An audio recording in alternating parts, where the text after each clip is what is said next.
YouTube சேனலில் ஒன்று பெண் போலீசார் குறித்து அவதூறு பேசியதாக சவுக்கு சங்கர் மீது வழக்கு பதிவு செய்யப்பட்டு மே 4ஆம் தேதி தேனியில் வைத்து கோவை சைபர் கிரைம் போலீசார் கைது செய்து சிறையில் அடைத்தனர். இதேபோல திருச்சி, சென்னையில் பதிவு செய்யப்பட்ட வழக்குகளிலும்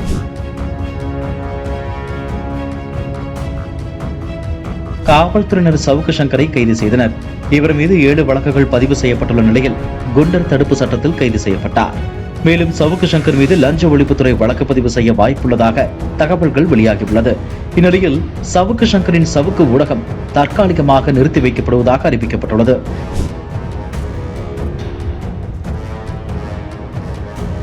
இது தொடர்பாக சவுக்கு மீடியா வெளியிட்டுள்ள எக்ஸ் தளத்தில், அன்புக்குரிய தமிழக மக்களுக்கும் சவுக்கு ஊடகத்தை பின்தொடர்பவர்களுக்கும் வணக்கம்.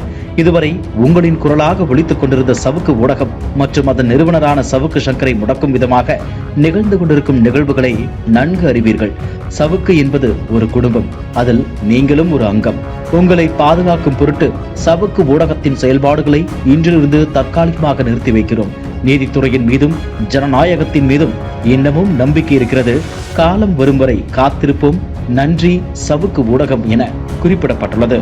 இது சவுக்கு சங்கரின் ஆதரவாளர்களிடையே அதிர்ச்சியை ஏற்படுத்தியுள்ளது. இதுபோன்ற செய்திகளை மேலும் தெரிந்து கொள்ள எங்களது யூடியூப், Facebook மற்றும் Twitter ஆப்களை சப்ஸ்கிரைப் செய்யவும்.